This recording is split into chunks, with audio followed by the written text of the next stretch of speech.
të fillojmë pa humbur kohë, sepse sot kemi një mundësi të shkëlqyer për të zbërthyer diçka vërtet thelbësore.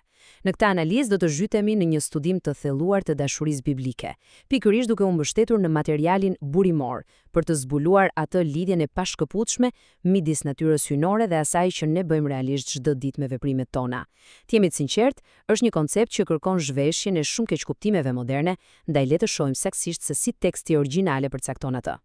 Në rregull, le të futemi direkt në zemër të problemit. Këtu qëndron një tension shumë i qartë që burimi ynë trajton që në rreshtat e parë.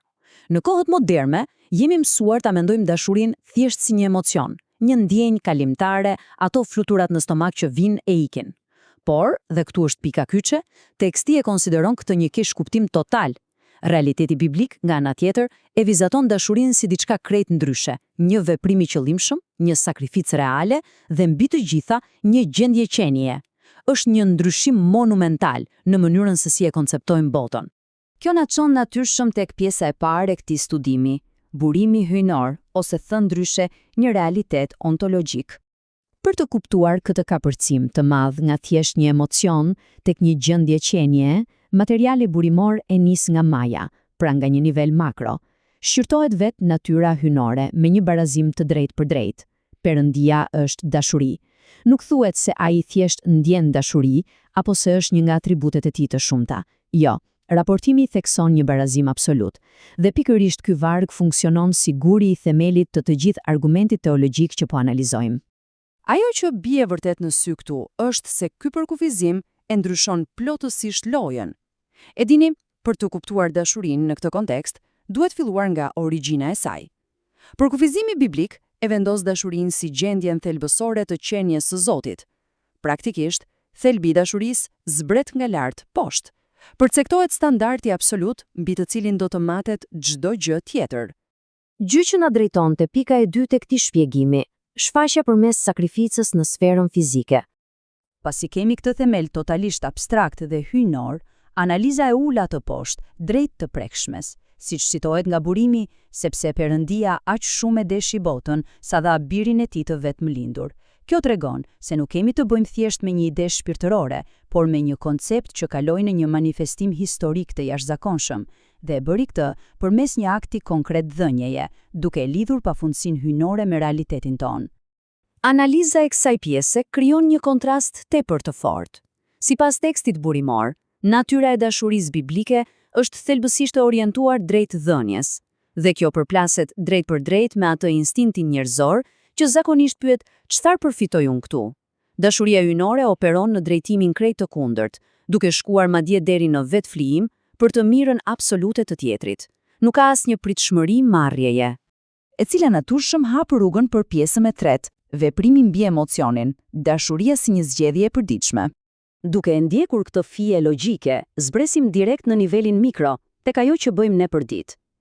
Burimi është tejt specifik këtu, të duam jo me fjale me gjuhë, por me vepra dhe në të vërtetë. Ky është një refuzim pa kompromis i asaj dashurie që mbetet thjesht një teori e thatë në kokë, apo një ndjenjë që nuk shprehet kurrë. Materiali nuk lë fare hapësirë për pasivitet. Pra, thelbi i gjithë kësaj është tepër domethënës. Nëse flasim për afeksion të vërtet sipas këtij modeli hyjnor, ai duhet patjetër pa përjashtim të kthehet në veprim njerëzor të prekshëm. Nuk mund të ketë një mbivendosje midis dashurisë së vërtet biblike dhe mosveprimit. Siç thot shprehja, provat janë tek veprat. Dhe si duket kjo kur zbresim në fushën e lojës? Materiali burimor nuk na lë të hamendsojmë, por na jep veprimet tejet konkrete. Së pari, të ndihmosh të tjerët në mënyrë aktive. Së dyti, falja, një akt jashtëzakonisht i vështirë, sidomos ndaj atyre që lëndojnë. Më pas, kujdesi për ata që janë në nevojë dhe sigurisht një praktikim i palodhur i sinqeritetit dhe besnikërisë. Të kuptohemi, këto nuk jepen si këshilla miqësore, por si metrika të vërteta për të matur këtë lloj dashurie. Seksioni i 4 e çon këtë edhe më thellë, për ulësia dhe shërbimi, ose hedhja poshtë e egos. Tani, nëse bjem dakord që dashuria është veprim, si funksionon ky mekanizëm brenda nesh? Nga vjen kjo forcë?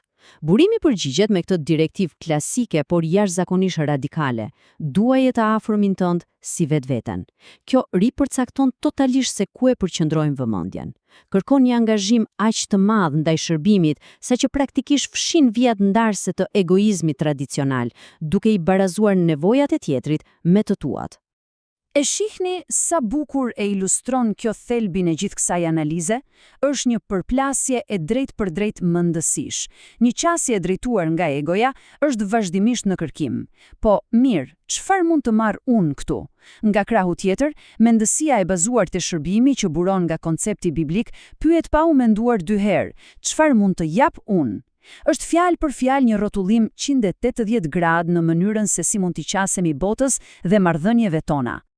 Kalohet kështu tek pika e 5 e shpjegimit ton: karakteri i dashurisë dhe ndërtimi i saj me kalimin e kohës.